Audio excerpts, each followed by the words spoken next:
नमस्कार दोस्तों, आज हम आपको ऐसी घटना के बारे में बताने वाले हैं जिसने सिर्फ एक भारतीय महिला को नहीं बल्कि पूरे भारत को हिला दिया। यह घटना चीन के शंघाई एयरपोर्ट की है, जहां एक भारतीय महिला जो अरुणाचल प्रदेश से आती है के साथ ऐसा बर्ताव किया गया जिसे सुनकर किसी भी भारतीय का दिल दुखेगा। चीन ने आखिर ऐसा क्यों किया, भारत ने इस पर कैसी प्रतिक्रिया दी और इस घटना का बड़ा मतलब क्या है। आज हम इस पूरे मामले को आसान शब्दों में शुरू से लेकर अंत तक हर पहलू को देखेंगे। सबसे पहले बात करते हैं उस भारतीय महिला की जो अरुणाचल प्रदेश के छोटे से इलाके में रहती है। 21 नवंबर को वे लंदन से जापान जा रही थी और बीच में ट्रांजिट के दौरान उनके फ्लाइट शंघाई में रुकी, यानी उनकी चीन में सिर्फ स्टॉप ओवर थी। ना वो चीन घूमने आई थी और ना ही वहाँ रुकने। लेकिन जैसे ही वो इमिग्रेशन डेस्क पर पहुंची, चीन के अधिकारियों ने उनका पासपोर्ट लेकर अटपटा व्यवहार करना शुरू कर दिया। अब असली सवाल, चीन ने उन्हें क्यों रोका? क्योंकि उसके पासपोर्ट के एड्रेस पर लिखा था अरुणाचल प्रदेश इंडिया। बस यही बात चीन को चुभ गई। चीन कई सालों से दावा करता है कि अरुणाचल प्रदेश भारत का नहीं बल्कि चीन का हिस्सा है। हालांकि दुनिया के ज्यादातर देश और भारत भी इसे बिल्कुल नहीं मानता, लेकिन चीन यह चाहता है कि अरुणाचल प्रदेश के लोग चीन की बात मान ले। इस यात्रा के दौरान चीन के अधिकारियों ने उन्हें एक अलग कमरे में ले जाकर पूछताछ करना शुरू कर दिया। सोचिए, एक महिला जो अकेली यात्रा कर रही हो, जिसे उनकी भाषा भी नहीं समझ में आती हो और ऊपर से अधिकारी सवाल पर सवाल कर रहे हो। किसी को भी डर लगेगा। उन्हें कई बातें भी कही गई। आपका पासपोर्ट गलत है, अरुणाचल भारत का हिस्सा नहीं, आपको एड्रेस बदलना पड़ेगा। प्रेमा ने शांति से और मजबूती से कहा, मैं भारत की नागरिक हूँ और अरुणाचल प्रदेश भारत का हिस्सा है और आप मुझे गलत साबित नहीं कर सकते।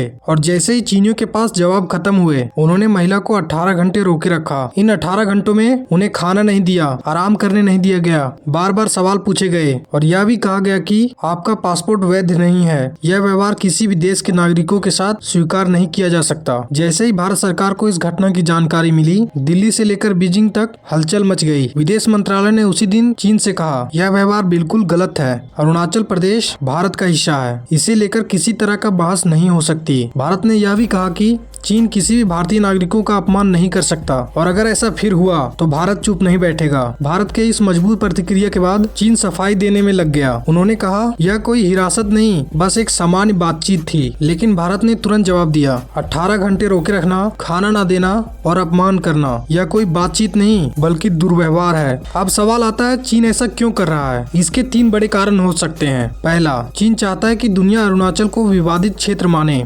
दूसरा, चीन भारत पर राजनीतिक दबाव बनाना चाहता है। तीसरा, चीन चाहता है कि अरुणाचल प्रदेश के लोग डर जाएं। अब बात करते हैं चीन के सीमा पर हरकतों की, क्योंकि एयरपोर्ट का व्यवहार और LAC का चीन का रवैया दोनों जुड़े हुए हैं। चीन अक्सर सीमा पर तनाव पैदा करता रहता है। कभी अरुणाचल के पास अपने सैनिक भेज देगा, कभी लद्दाख में पेट्रोलिंग पॉइंट पर रोक लगाने की कोशिश करेगा और कभी खुद का मैप जारी करके यह दावा करने की कोशिश करेगा कि ये क्षेत्र मेरा है। लेकिन भारत की सेना हर बार तैयार रहती है और चीन की हर कोशिश का मजबूत जवाब देती है। पिछले कुछ सालों में चीन ने कई बार घुसपैठ की कोशिश की, लेकिन हर बार भारतीय सैनिक ने उसे पीछे धकेला। आज का भारत पहले जैसा नहीं है। आज हमारे पास मजबूत एयरबेस, आधुनिक हथियार, मजबूत नौसेना और दुनिया में भरोसेमंद की छवि है। टेक्नोलॉजी में भी चीन ने भारत को दबाने की कोशिश की। उसने कहा था कि भारत उसके कंपनियों पर निर्भर है, लेकिन भारत ने उसके 200 से ज्यादा ऐप्स बंद कर दिए, मोबाइल मैन्युफैक्चरिंग को बढ़ावा दिया और आज भारत दुनिया का सबसे बड़ा मोबाइल निर्माता बन चुका है। ये चीन के लिए बहुत बड़ा झटका साबित हुआ।